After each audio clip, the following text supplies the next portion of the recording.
Muchas veces cuando vemos que una causa penal se cae por nulidades procesales, sobre todo cuando se trata de casos mediáticos, la gente dice, la justicia, qué sé yo.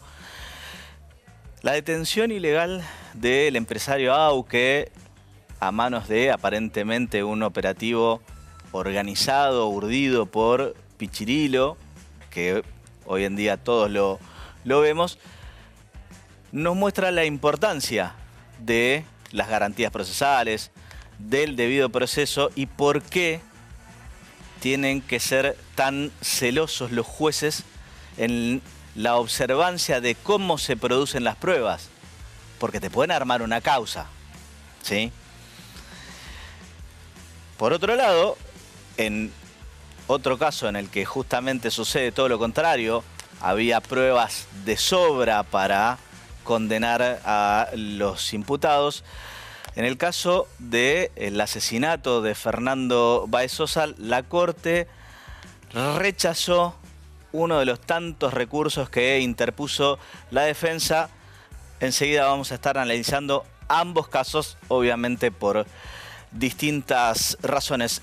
Si tenés un seguro y tu aseguradora entra en liquidación, obviamente vas a tener un problema. No entres en pánico. Si estabas asegurado con Orbis, en un ratito vamos a estar diciéndote qué es lo que tenés que hacer. Y para cerrar, vamos a hacer un breve análisis político, porque este fin de semana se presentan los candidatos para las elecciones de la ciudad de Buenos Aires, así que se acaba el misterio con toda la danza de nombres que hay de prácticamente todos los partidos, porque creo que con excepción de Leandro Santoro, que es el único candidato que medianamente se conoce desde hace rato, los demás en principio suenan un montón de nombres, pero no está claro quién sería candidato, incluso en el caso de Horacio Rodríguez Larreta, que hasta ahora por lo menos no está definido, si bien es lo más lógico, que encabece su propia lista. Esto es La Letra Chica, un programa para que conozcas tus derechos y sepas cómo ejercerlos.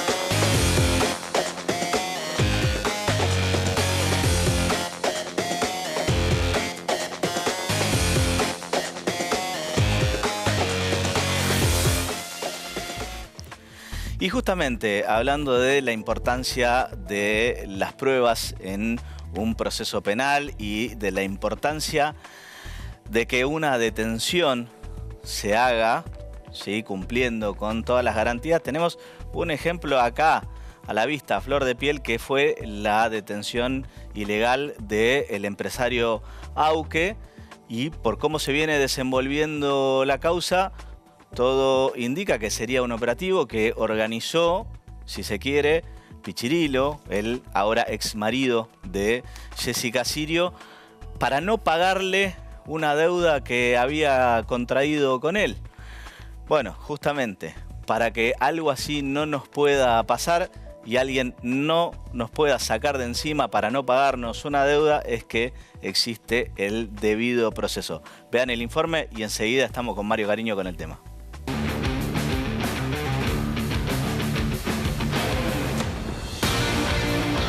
¿Crees que la policía puede armarte una causa sin pruebas reales? Sí, ¿Por qué? porque ya ha pasado un montón de veces. No, no creo. Debería tener pruebas reales. No, ¿Por qué? porque no me parece. No. ¿Por qué? ¿Por qué no? Porque no puede. No lo sé. Nunca me pasó, pero no lo sé. Espero que no. Yo creo que no. Hay que tener las pruebas sí o sí y tienen que estar justificadas. Sí, yo creo que sí. Creo que no. Por supuesto, cualquier cosa puede armar. ¿Qué harías si te acusan injustamente? Busco un buen abogado. Me defendería, obviamente. Iría a la justicia. Es difícil, ¿no? Te trataría de buscar un buen abogado. Yo creo que iría a organismos especializados para poder reclamar. Y estaría en el horno. Y me defenderé, pero bueno, no sé si realmente la justicia es sincera, porque realmente no sé si es para bien o para mal. Los haría un juicio. Me tengo que defender como puedo. ¿Qué percepción tenés sobre la seguridad y la justicia de Argentina? Hoy está mucho mejor. Difícil de opinar. Tengo esperanza. Mala. Y está todo medio corrupto, medio corrompido todo, no sé, no confío mucho. Se diría que está un poco mal, como todo el mundo. Mucha inseguridad, es medio difícil el tema. No, muy mala. Sinceramente no creo ya en la justicia en la Argentina. Creo que hace falta por ahí un poco más, digamos, de seguridad en ciertos lugares. Pésima, porque no hay justicia y porque no hay seguridad.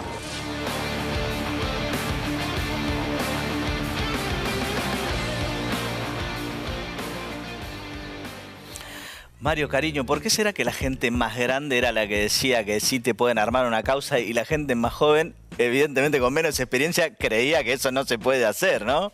Bueno, esto es lo importante de poder dar una información y explicar a la gente la importancia de hacer respetar los derechos y la garantía durante un procedimiento. Nosotros tuvimos varios programas donde marcamos específicamente lo importante para la sociedad, que vea que un procedimiento legal sea ajustado a derecho y que no sea armado de una forma tan abrupta y de manera, en este caso, burda además, ¿no? Burda, claro, plena ciudad de Buenos Aires, estamos en el año 2025, ¿no? Sí, recordemos que la detención fue, detuvieron a la pareja supuestamente por una cuestión de violencia de género que se estaba dando adentro del vehículo. Polarizado, donde no se veía nada, que además obviamente no estaba sucediendo, pero parte de los que estaban en el operativo les habían dicho que iban a detener a un narcotraficante. Obviamente después encontraron droga dentro del vehículo. Claro. El mismo procedimiento cuando empezaron a tomar las testimoniales a los policías, empezó a caerse como castillo naipes. Claro, esto es la importancia. Ustedes fíjense que mucho se está hablando de esto en los medios, que un operativo de control policial en la vía pública siempre, de manera preventiva, tiene que estar justificado el allanamiento de una propiedad privada como es el vehículo. Claro, porque el auto no es una casa, pero es propiedad privada. Correcto, entonces usted tiene que prestar atención. Y qué bien lo decía la gente que decía ahí, me defiendo, me defenderé, pediré justicia. Un profesor mío en la facultad me decía, a capa y espada tiene que defenderse, no importa lo injusto que sea la situación. Bueno, con buen tino acá, justamente, varios videos dieron cuenta, por ejemplo, de esa vecina que filmó de un balcón de cómo se estaba realizando este procedimiento ilegal y de qué manera se trataron de ocultar algunas pruebas e inclusive hacer incurrir en fraude a la propia justicia, porque la mano, digamos, el brazo ejecutor de la ley, en este caso son las fuerzas policiales que le dan la información a los jueces. Acá con buen tino, la jueza que tuvo a cargo, la jueza federal, declaró la nulidad de este procedimiento ilegal donde se le estaba, digamos, haciendo creer a la jueza de que se le habían, digamos, secuestrado a este empresario muy importante 1 kilo y 200 gramos de droga justamente con un arma. Sí, que además lo tenía todo en el asiento de atrás donde se acababa de bajar Pichirilo hacia 2 cuadras.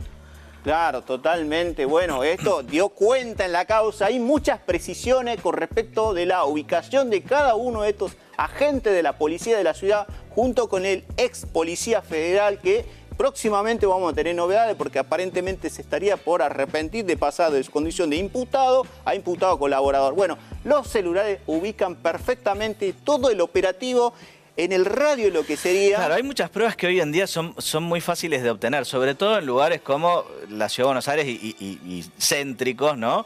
Donde vas a tener cámaras que te permiten trazar todo un recorrido, bueno, el geoposicionamiento con celulares y demás.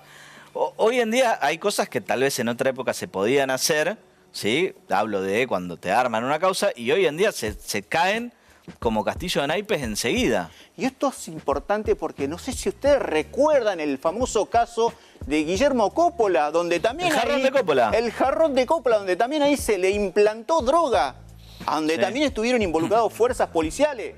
¿Cuál fue la consecuencia inmediata de ese caso? Bueno, fueron en cana, para decirlo burla y llanamente, tanto el juez, el secretario y distintos funcionarios policiales. Sí. Sí, bueno, lo que pasa es que ahí el armado de esa causa llegaba mucho más allá. Está bien que todo el mundo sabe que, o sabía en ese momento, que Diego consumía droga, que probablemente, creo que Coppola también y qué sé yo, pero una cosa es el hecho de que las personas sean consumidoras y otra cosa es que la causa, ¿sí?, no haya sido armada. Es otra cuestión totalmente distinta. Totalmente. Vos fijate que el pobre Guillermo estuvo como más de 90 días preso. Estamos hablando del año 1996.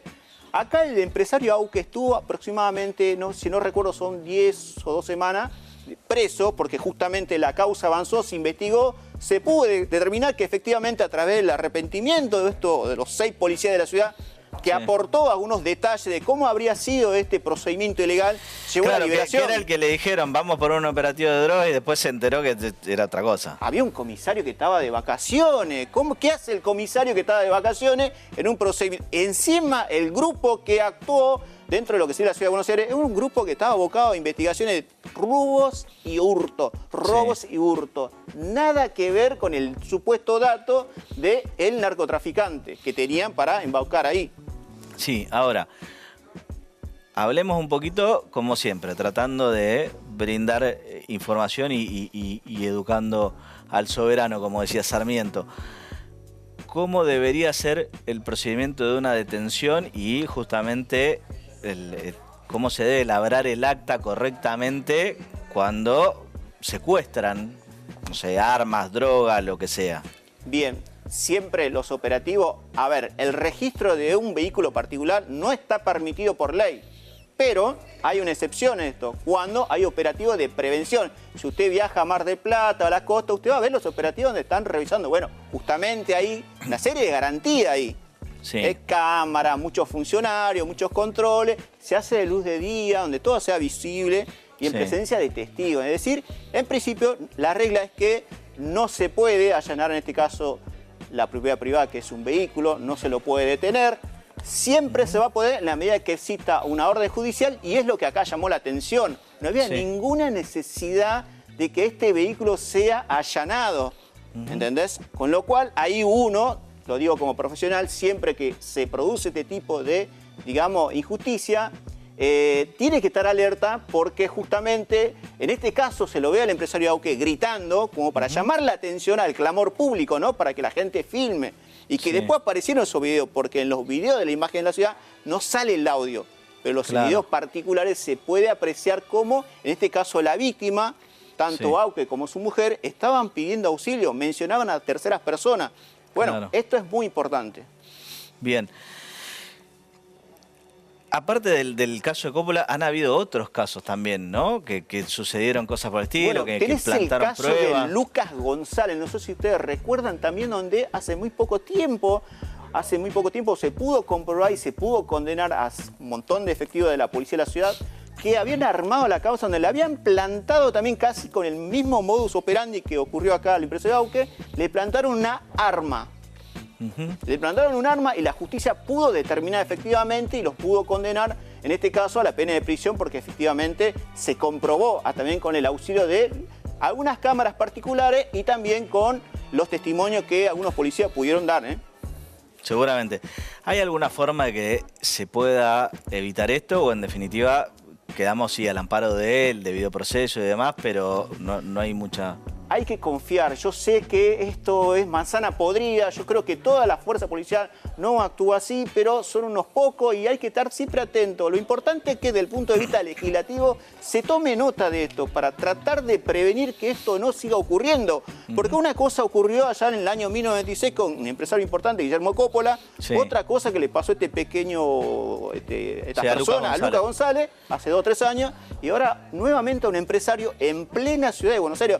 ¿Qué queda para el ciudadano común? Entonces, lo importante acá es que las autoridades, en este caso legislativas, traten de ver de qué manera se puede proteger a la sociedad ante esta injusticia. Bien. Mario, muchísimas gracias. Un caso en el que sucede, si se quiere, o sucedió todo lo contrario, es el de Fernando Báez Sosa, donde la defensa usa y abusa de todos los recursos procesales que tiene. ¿Por qué? Porque es casi una causa perdida. Vean el informe y enseguida estamos.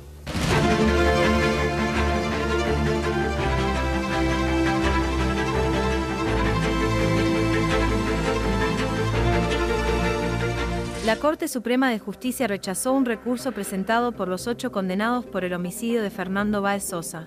La defensa de los rugbyes había solicitado al máximo tribunal el cese de la prisión preventiva.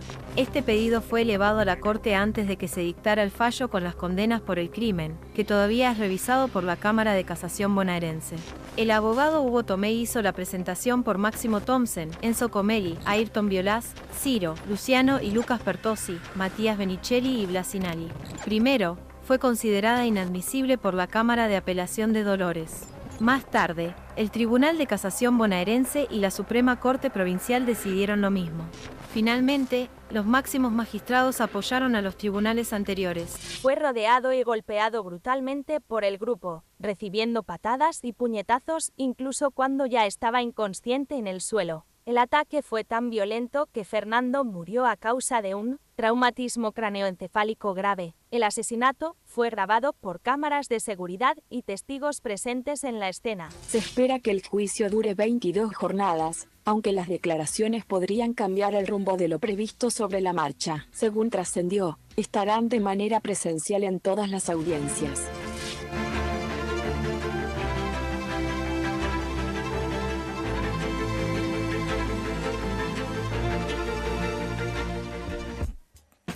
Estamos con Marcelo Olivetti, abogado penalista y también una fábrica de caños cuando juega al fútbol. ¿Qué tal, Marcelo? ¿Cómo estás?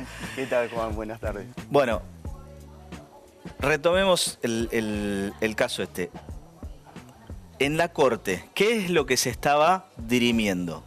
Bueno, este es un nuevo revés para los rugbyers en el caso de Fernando Báez Sosa, ¿sí?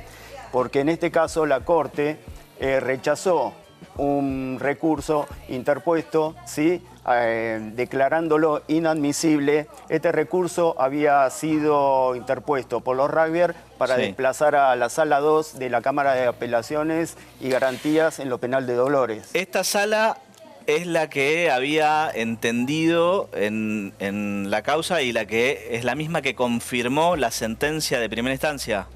No. A ver. En grado de apelación, esta Cámara entiende sobre otras causas, sobre otros motivos, mejor dicho, ¿sí? De distintas incidencias dentro del proceso, pero no es la que entiende en la sentencia. Que esto es lo que a veces es difícil que la gente entienda. A lo largo de un proceso, justamente, se pueden plantear nulidades o se pueden plantear distintos recursos sobre pruebas y eso lo resuelve, en este caso, esta sala de la Cámara. Claro, quien resolvió el primer planteo recusando a los jueces de esta sala, de la Sala 2 que te mencioné, fue el Tribunal de Casación, ¿sí? En lo penal de Dolores también. Ellos rechazaron el planteo que hizo la defensa en favor de los rugbyers y como no tuvo lugar, recurrieron mediante recurso extraordinario a la Suprema Corte de Justicia de la provincia de Buenos Aires, ¿sí? Sí. Al ser rechazado por esta, recurren a la Corte Suprema de Justicia. Bien. Y ¿cuáles son, digamos, las herramientas o los recursos que le quedan hoy a la defensa de los rugbyers? Recordemos que hay unos que están, en el caso de Thompson, que es como el principal imputado, están condenados a perpetua y otros a 15 años por la participación que tuvieron. En lo que tiene que ver con la sentencia, ¿sí? ¿Qué es lo que les queda por delante? Mira, no te puedo responder sobre eso, no sé que hay cuestiones planteadas por la defensa todavía en este caso. El que está interviniendo ahora por Thompson es Oneto. Oneto. Hugo Tomei justamente quedó desplazado, él presentó... Pensé que lo habían desplazado otros, porque en un momento se dividió toda la defensa, hubo algunos problemas. Exactamente, ahora hay dos rugbyers que no tienen la defensa de Hugo Tomei, sino que uno está con Francisco Neto y otro está con Carlos, no me acuerdo el apellido de ese abogado. Bien, y estos tienen todos apelado el fallo de primera instancia. Exactamente. El fallo de primera instancia fue apelado ante el Tribunal de Casación, la Sala 2 también, que en su momento confirmó la condena, ¿sí? Y modificando solamente la calificación y descartando la tipificación de la alevosía, ¿sí? Bien. Uno de los modos, digamos, de cometer el hecho en su momento. Marcelo, muchas gracias. Muchas gracias. Cuando contratás un seguro, ¿sí? Al igual que cuando compras o contratás cualquier cosa en tu vida, básicamente haces un análisis de precio y calidad. En el caso de un seguro, lo que equivaldría a la calidad es la tranquilidad que te brinda estar contratando esa compañía. Si tu aseguradora entra en liquidación, entras en pánico, por supuesto, porque tenés miedo de quedarte como Tarzán a los gritos, ¿no? Bien, entonces, si contrataste con Orbis, que entró en liquidación y que ya es algo que se publicó en todos los medios, y decís, ¿qué es lo que hago ahora? No tengo más seguro, si tuve un siniestro, ¿a quién le cobro y demás? Quédate ahí, que enseguida te decimos qué es lo que tenés que hacer. Mira el informe.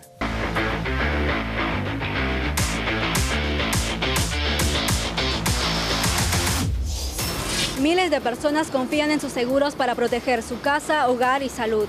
Pero ¿qué pasa cuando una aseguradora deja de operar? Te contamos todo en la letra chica, pero antes mira lo que opina la gente en la calle. Si tu aseguradora cerrara de un día para otro, ¿sabés qué hacer? No tengo aseguradora. Consultaría con un abogado. Sí. Ir a otra aseguradora. No tengo más remedio que esperar a que la liquide la Superintendencia de Seguros. En realidad nunca me pasó, pero creo que me asesoraría en defensa del consumidor, algún abogado, no sé. No. ¿Qué te fijarías a la hora de contratar un seguro? La totalidad de lo que me cubre. La trayectoria que tiene, cómo se ha comportado en otros casos. ¿Cómo está compuesto la compañía de seguro? Las recomendaciones que tenga por los demás clientes. El balance, me tengo que fijar y ver cuál es la capacidad de retención que tiene la compañía. Me fijaría qué cubre, leer todo, la letra chica también.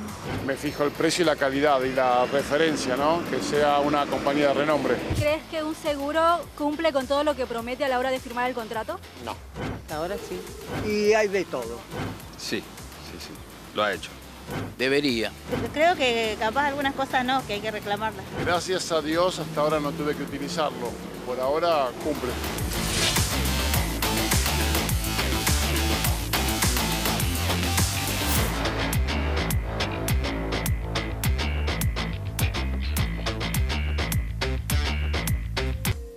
Estamos con Ximena Tursi, ella es abogada y tiene la difícil tarea de explicarnos qué hacemos si teníamos asegurado con Orbis. Exactamente, ¿qué tal? Buenas tardes.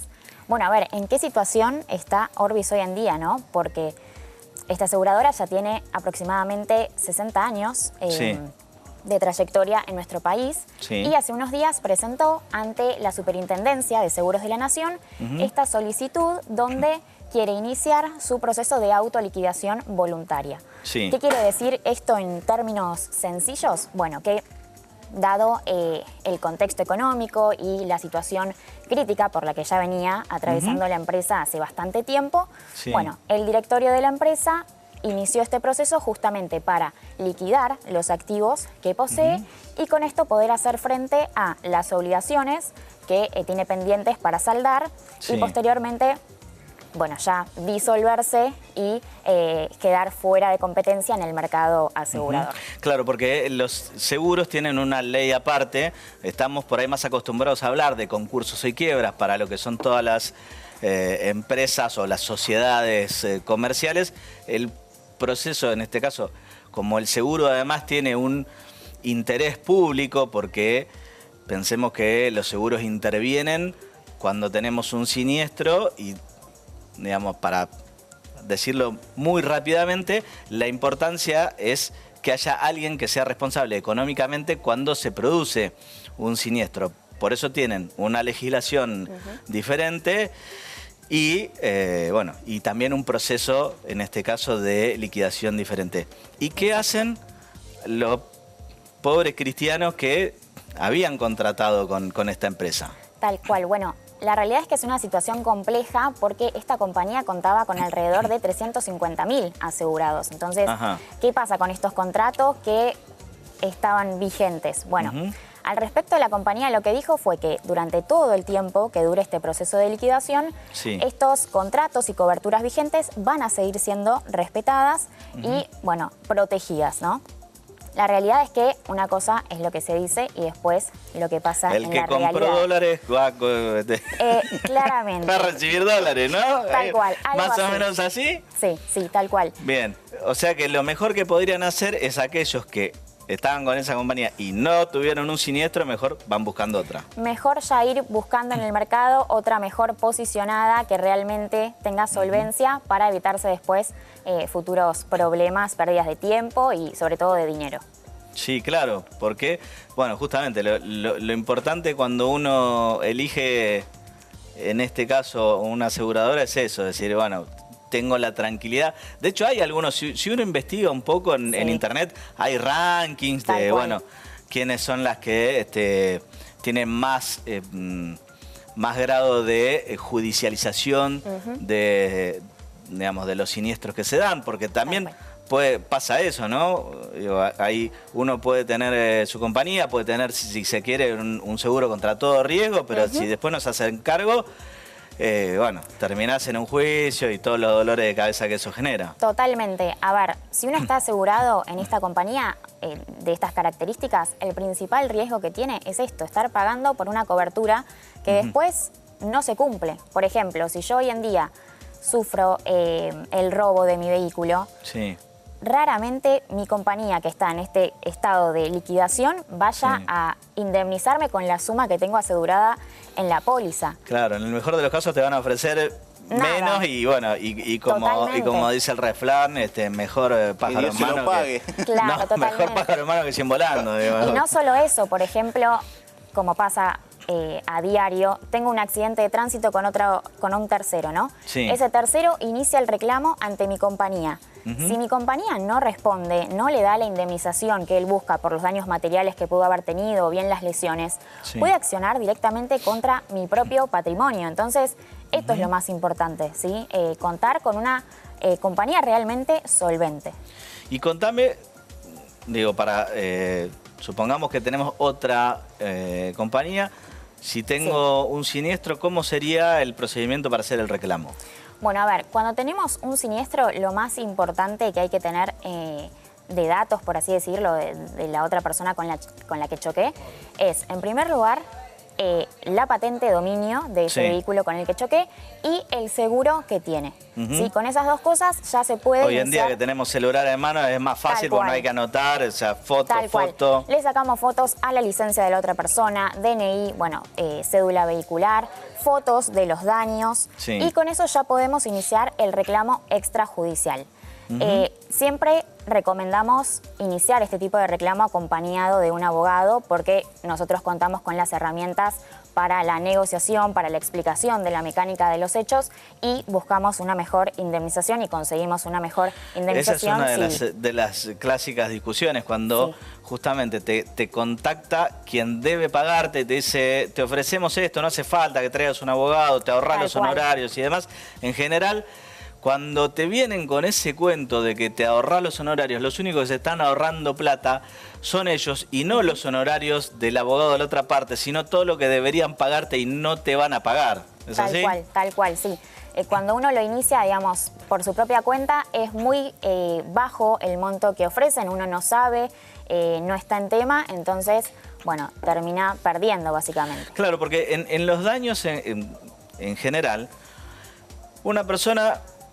Digo, cuando no está en tema, lo que piensa es, bueno, ¿cuánto me sale el taller? Y hay muchas más cuestiones que entran, más allá de si hay, aunque no haya habido una lesión, es, bueno, todo el tiempo que no puedes usar el vehículo, la pérdida de valor y todas esas cosas que alguien lo tiene que cuantificar, pero si nadie lo hace, no te lo van a pagar. Sí, uno quizás ve la cifra que ofrecen y bueno, ya cierra ahí y cuando se están dejando de lado muchas más cuestiones que quizás se pueden reclamar, obviamente evaluando el caso en concreto. Bien, si viene un cliente a tu estudio y te dice, bueno, doctora, tengo que contratar una nueva compañía, ¿qué es lo que usted me dice que tenga en cuenta? Bueno, a ver, la realidad es que todos elegimos la compañía dependiendo de la disponibilidad que tengamos económica. El bolsillo, por un lado. El bolsillo, claramente. El tema es que, claro, muchas veces se hace esto tratando de economizar en cierta parte y después nos termina saliendo más caro. ¿Por qué? Porque estamos ante una compañía, como decíamos, que después no se hace cargo. Sí. Entonces, lo primero que hay que hacer es determinar qué tipo de cobertura estoy buscando. Por ejemplo, en el caso de un vehículo que tenemos la obligatoriedad de circular con un seguro, bueno... Claro, lo que es obligatorio es el seguro contra terceros, que es por si chocamos a alguien y le causamos un daño a alguien. Claro. Es el que nos obliga la ley. Sí. De ahí para arriba es lo que nuestro gusto y bolsillo permita. Tal cualmente. Entonces, la idea es, si yo, por ejemplo, tengo un vehículo, si lo voy a usar para uso particular, bueno, perfecto, hay ciertas compañías que, la mayoría, que ofrecen este tipo de cobertura. Ahora, para el tipo comercial, por ejemplo, que hoy en día hay mucha gente que se dedica a esto de transporte choferes de aplicaciones y demás. Tal cual, hay muchas coberturas que no ofrecen, hay muchos seguros que no ofrecen este tipo de cobertura. Entonces, hay que determinar bien qué tipo de uso le voy a dar a ese vehículo. Claro, porque podría pasar que por contratar más barato, después no les cubra el seguro, justamente porque el uso privado y el público tienen muy diferente índice de siniestralidad y en función de eso es que te cubren o no. Tal cual. Lo mismo que podemos hacer es ingresar a la página de la Superintendencia de Seguros de la Nación, donde ahí figura el listado de todas las compañías que están autorizadas a operar. Sí. Sin embargo, no solo guiarnos por esto, sino también ahí están publicados los balances económicos que todas las compañías presentan y ahí podemos ver, bueno, las pérdidas, la cantidad de juicios, en qué posición se encuentra con las demás compañías y obviamente asesorarse con un profesional en el tema para, bueno, ver las opciones que existen y en base a nuestro bolsillo poder decidir para contratar a una compañía mejor posicionada en el mercado. Bien. Ximena, muchísimas gracias. Gracias. Vamos a ir a un corte y a la vuelta nos metemos de lleno en el panorama político.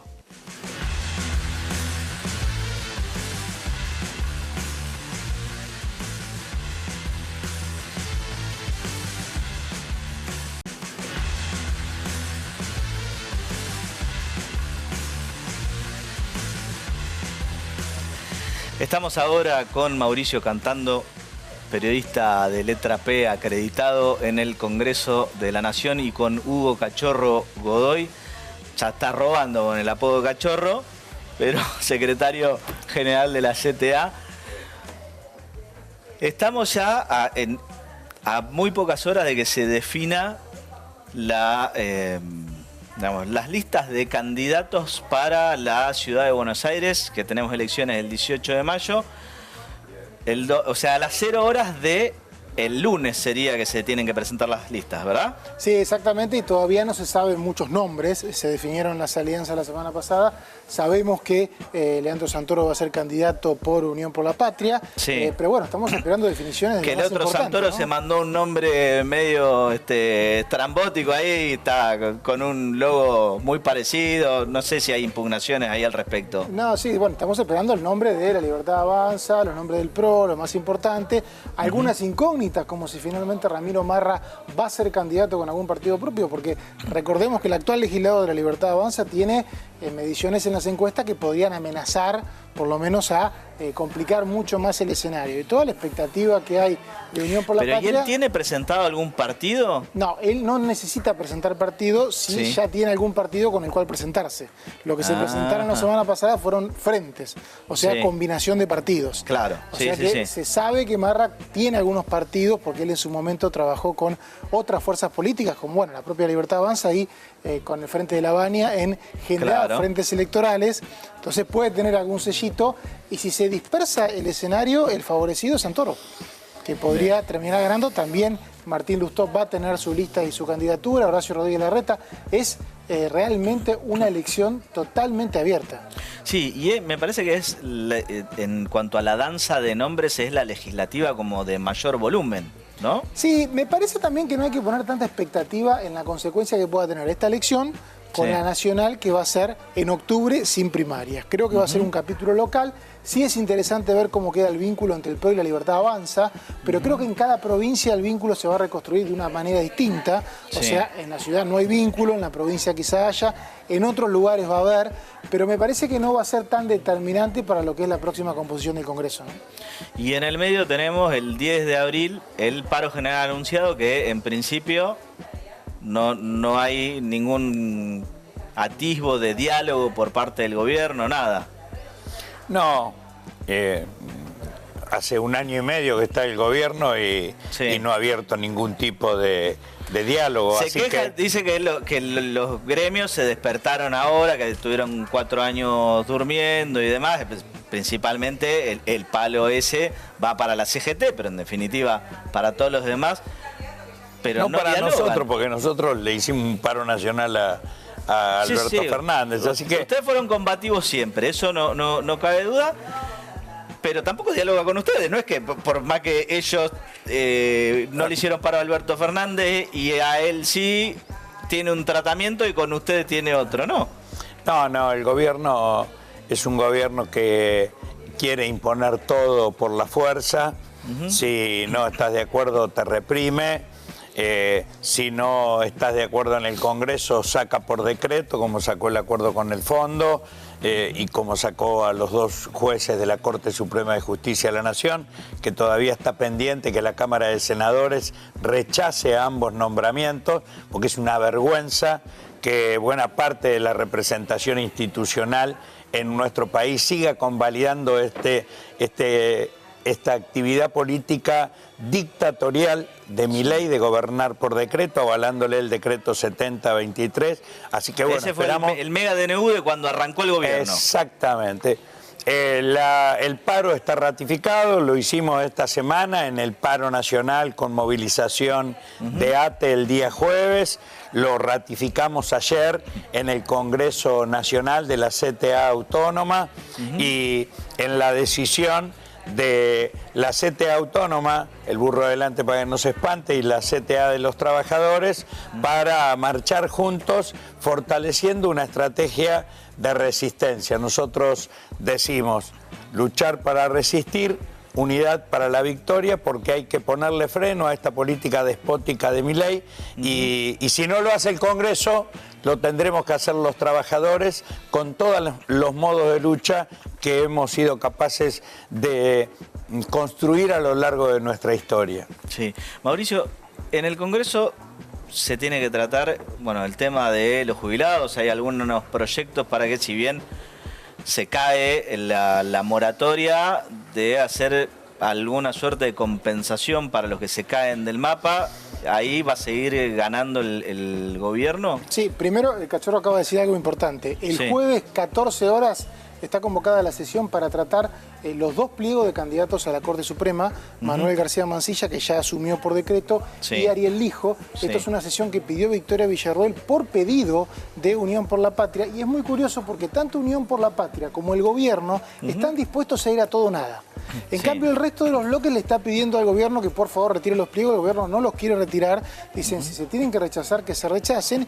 Y está la paradoja de que puede rechazarse el pliego de García Mansilla y seguir en la Corte hasta el 30 de noviembre. Claro, porque recordemos que en comisión puede, digamos, tendría o estaría en funciones hasta fin de año, hasta el 30 de noviembre, mientras dura lo que es el año... Es lo que dice el decreto de Milei. Sí, pero eso obedece a que es lo que dura el año parlamentario, eso es lo que de alguna manera impone la Constitución Nacional, y después cesarían sus funciones, entiendo que no podrían volver a ponerlo, pero bueno, igual...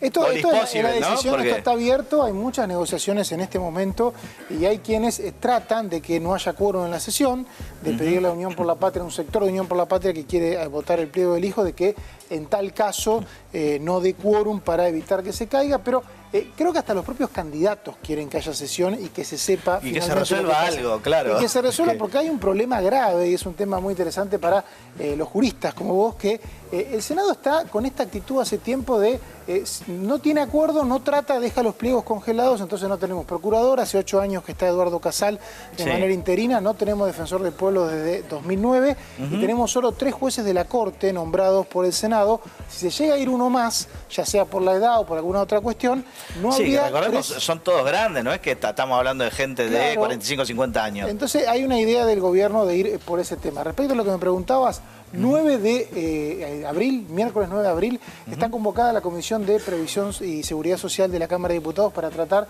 proyectos sobre moratoria. Le acercaron al gobierno una propuesta de que avale una prestación proporcional, que es como una especie de moratoria like, donde quien tiene aportes por encima de lo que hoy es una pensión universal pueda percibir un poquito más. El gobierno dijo de ninguna manera, y me parece que podemos ir a una nueva ley que favorezca a los jubilados y sea vetada, en caso de que haya acuerdo, pero uno ve el acuerdo, ¿no? Pero me parece que como el año pasado el gobierno vetó una ley, puede ser otra. Vetarle estas cosas a los jubilados, ¿no tiene costo político? Parece que no.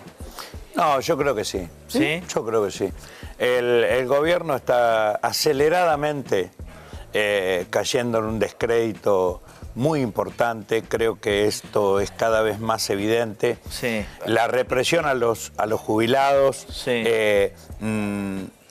ha significado un costo muy grande. Esto de gobernar por decreto, nombrar a los jueces de la Corte por decreto, esto de firmar con el Fondo Monetario Internacional. Cualquier encuesta hoy te demuestra que más del 60-65% de la población argentina es consciente de los males que le ha hecho el Fondo Monetario Internacional a la Argentina. El gobierno de Macri fue el punto de inflexión. Venía muy bien, había ganado bien las elecciones intermedias del 2017 y a partir de la entrada en el fondo fue que cae la imagen de Mauricio Macri. ¿Vos pensás que va a tener un efecto similar? No.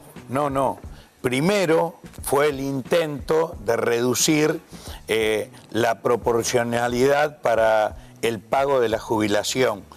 Lo que se llamó reforma previsional 14 y 18 de diciembre del 2017, que fue a partir de ahí la caída en picada de Macri. Yo creo que estamos viviendo un escenario similar para la realidad de Milei, porque además su plan económico es un desastre. Salió Caputo, que madruga muy poco, pero últimamente madruga para hacer conferencias de prensa, a decir una cosa, y a los minutos la vocera del Fondo Monetario Internacional dijo que no era así los términos del acuerdo que él había anunciado. Tuvo que después de la vocera salir Milei a decir otra mentira sobre un acuerdo que con el fondo que al momento en que se producía ese debate estaba sin resolver. Entonces, evidentemente, el gobierno está en caída, evidentemente su plan económico está haciendo estallar la Argentina, y esto se va a hacer sentir, porque se va a hacer sentir en las elecciones, no tengo ninguna duda, y eso va a cambiar. Se va a sentir. Sí, en las provinciales, que empiezan algunas en abril, otras en mayo, y también en las nacionales, y eso va a ayudar a que en el Congreso de la Nación se modifiquen las relaciones de fuerza y haya condiciones para rechazar el decreto 7023 que le habilita a Milei a gobernar por decreto y habilitar inclusive el juicio político, porque todavía está pendiente de que funcione la comisión de juicio político en el Congreso de la Nación. Que no funciona por la pelea ahí interna de la Libertad Avanza. Es una situación increíble porque hay un acta firmada con la presidencia, se cumplió el protocolo, algo que en las legislaturas provinciales suena muy increíble, se cumplió en realidad la tradición de darle ese lugar al oficialismo, aún teniendo minoría, pero el oficialismo, la persona que nombró, que es Marcela Pagano, la desconoce y tienen una pelea interna, ¿no? De todas maneras, yendo un poco a lo que decía Cachorro, yo creo que va a depender... Interna y pública, porque después del otro día con el megáfono en plena sesión... Se perdió el secreto, ¿no? Antes teníamos la información, los periodistas parlamentarios de lo que está pasando, ahora ya es público. Está como Trump, que larga los planes de ataque a Yemen por WhatsApp colectivos. Bueno, te decía, lo que dice, respecto a lo que dice el Cachorro, creo que hay que estar atento a un tema, ¿no? El año que viene, Milei va a tener inevitablemente más representación propia que la que tiene hoy en el Congreso, porque no pone casi nada en juego. No Claro. pone nada en juego en el Senado y pone muy poco en diputados. Creo que de los 39 solamente 7, 8 arriesga. Por lo tanto va a tener más representación. ¿El punto cuál es? Según cómo le vaya al gobierno, y en los años pares previos a las elecciones ejecutivas siempre pasa lo mismo, según cómo le vaya al gobierno es según la capacidad que va a tener de tener alianzas. O sea, si tiene 100 diputados y le faltan 29 y el gobierno va mal, no va a tener chance. Y si tiene 120, que no creo, tampoco va a tener chance. Ahora, si el gobierno va bien, seguramente va a poder tener un poco las alianzas que tuvo el año pasado, donde tallan muy fuerte los partidos provinciales, que son los grandes aliados. Pero va a depender mucho Bueno, ahí de la fueron coyuntura, inteligentes en justamente ni siquiera presentar un presupuesto para este año y eso les permite, digamos, tener mucho más la posibilidad de orejear y de manejar discrecionalmente el dinero. Inteligencia del gobierno, pero infame traición a la patria de los legisladores y congresales, porque ceden soberanía para resolver sobre cuestiones de fondo, sobre la vida del país. Acá estamos hablando... Presupuesto de la nación, acuerdos con el Fondo Monetario Internacional, aprobación o no de pliegos para jueces de la Corte Suprema, y le ceden la suma del poder público a Milei, a un estafador. Entonces, es una vergüenza esta representación institucional, no alcanza, ni creo que sea prudente por el bien de la reflexión y de la vida política y cultural de nuestro país, hacer un análisis despojado de esto. Hay valoraciones que hacer que son de grave implicancia para la vida misma de la democracia, y por eso es que hay que frenar esta capacidad de Milei de gobernar por decreto. Sí, justamente en la medición de los estándares internacionales de la salud de las democracias y de las repúblicas, además, Argentina viene bajando en calidad institucional, eso no cabe ninguna duda. Y ya está en el tándem de las democracias en riesgo. Sí, está cerca de lo que se considera en el mundo occidental como autocracia. Tengamos en cuenta una cosa, hablamos mucho de decreto, nombró Cachorro el decreto 7023, que fue rechazado únicamente por el Senado. Los decretos rigen desde que se firman. Una vez que rigen, se pueden anular si las dos cámaras del Congreso deciden anular, lo que fue lo que pasó con el DNU, que había dispuesto 100.000 millones de pesos para los fondos reservados de la CIDE. ¿Qué ocurre? Si la Cámara de Diputados sigue sin poder juntar una mayoría para rechazar algún decreto de Milei, Milei va a gobernar por decreto, como pasó en su momento con el gobierno anterior, que se escudaba en el Senado. Ahí es donde van a primar las alianzas que pueda hacer el gobierno, ¿no? Por ejemplo, hoy hay 20 diputados radicales, van a quedar muy pocos el año que viene. Los 20 están trabajando, o 18, para que Milei pueda gobernar por decreto. Hay que ver quiénes reemplacen a esos diputados si tienen la misma actitud. El punto cuál es que yo noto en el Congreso, no hay, para el caso de los diputados de los partidos que no son abiertamente opositores al gobierno, una alternativa que los convenza. Y terminan siendo funcionales a la agenda del gobierno. Eso viene ocurriendo. Sí, bueno, pero también les pasa como le pasó al PRO, que venían coqueteando para hacer un acuerdo electoral y parece que no va a prosperar. Que va más allá del acuerdo electoral que hagas. El tema es que el legislador a veces se encuentra ante la situación de que tiene que estar de algún lado para ver qué camino construye después. No necesariamente tiene que haber una promesa. Y en esa construcción casi todos los representantes que no son abiertamente opositores, esto es Unión por la Patria en su mayoría y la izquierda, terminan prefiriendo ser parte de una construcción del gobierno. No sabe bien en qué lugar le va a quedar, pero eso es lo que uno viene viendo, por ejemplo, de la UCR, donde no hay tantas promesas de participación electoral, pero sí hay un acomodamiento de parte de los referentes de la UCR, decir, y bueno, es mejor estar acá. Sí, y lamentablemente ponen en riesgo la patria toda, porque no es solamente un problema de ubicación de ellos, sino que la Constitución es muy clara. Cuando establece, y mira que yo tengo crítica a la Constitución del 94, que fue la del pacto Menem-Alfonsín, el pacto de Olivos. Pero Milei la está modificando por decreto. Ahora, la Constitución establece que la infame traición a la patria que está previsto cuando se ejecuta una suma del poder público e incluye a quienes ejerzan la suma del poder público y quienes habiliten a la suma del poder público, cómo lo están habilitando muchos congresales, porque lo que está en riesgo, además de sus carreras personales, de sus partidos, por una definición o la otra, en ese lugar es el destino de la patria y el destino de la democracia cuando tenemos un gobierno que por decreto modifica la Constitución. Entonces, me parece que es muy importante entender la gravedad institucional que estamos atravesando, que no solamente es gravedad en términos sociales, producto de la pobreza y el hambre de nuestro país, sino también la gravedad institucional donde se va avasallando la democracia misma. Sí. ¿Cuándo tienen el Congreso en la OIT? El Congreso en la OIT es en junio, es la asamblea anual de la OIT, es el ámbito donde se reúnen representantes de gobiernos, empresarios y trabajadores. Ahí en la Argentina hay una representación de dirigentes de las 3 centrales sindicales, la CGT, la CTA de los Trabajadores y la CTA Autónoma. Ya el año pasado llevamos una serie de denuncias por estas violaciones a los derechos laborales y a los derechos democráticos, y este año, hace 2 semanas atrás, o hace 10 días atrás más precisamente, hemos presentado una denuncia por la represión criminal que sufrieron los jubilados y las jubiladas, que el jueves pasado se volvió a repetir, que todavía tiene internado en gravedad a un trabajador como Pablo Grillo.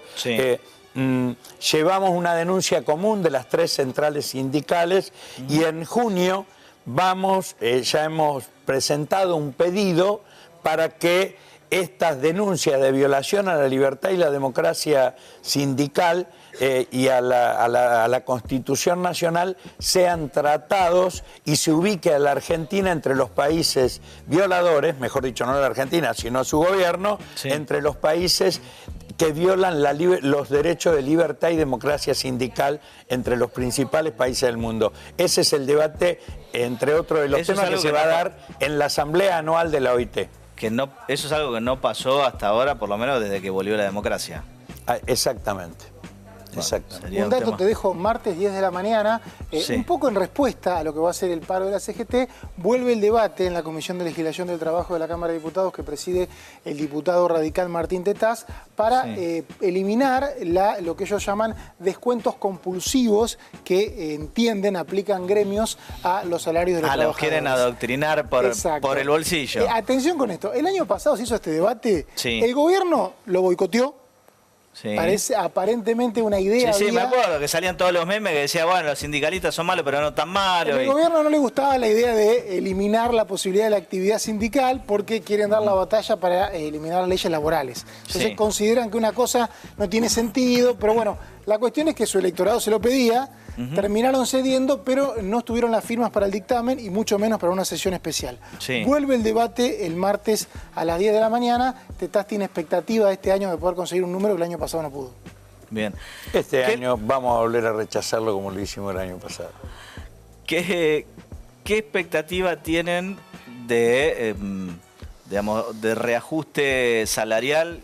¿Qué número sería algo razonable para que pueda haber acuerdo y evitar que sigamos o entremos en una etapa de paros escalonados de distintos gremios? Según el sector que mires, la pérdida que hemos tenido el año pasado en los ingresos de los trabajadores es entre el 20 y el 30%, la pérdida. El gobierno está pisando todos los acuerdos de hecho los acuerdos que se hicieron no fueron homologados. No son homologados, exactamente. Por lo tanto, habilita a las empresas que no lo paguen. Algunas empresas lo pagan, otras empresas no. Hay empresas que se retiran de la Cámara, esto es lo que está intentando el gobierno, que los acuerdos sean por empresa y hasta individualmente.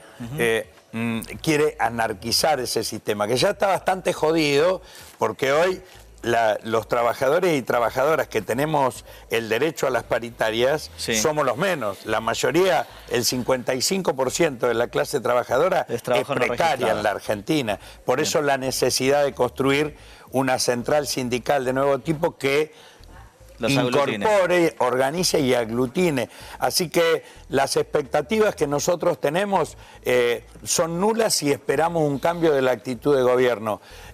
Son importantes si se fortalece y se continúa este plan de lucha que está en curso y que tendrá el 9 y 10 de abril un capítulo muy importante para derrotar a esta desastrosa política económica de Milei. Bien. Hugo, muchísimas gracias. Mauricio, muchas gracias. Gracias a ustedes. Llegamos al final de este programa. Nos vemos la semana que viene para que sigas conociendo tus derechos acá en La Letra Chica y acordate, ante la duda, consulta un abogado.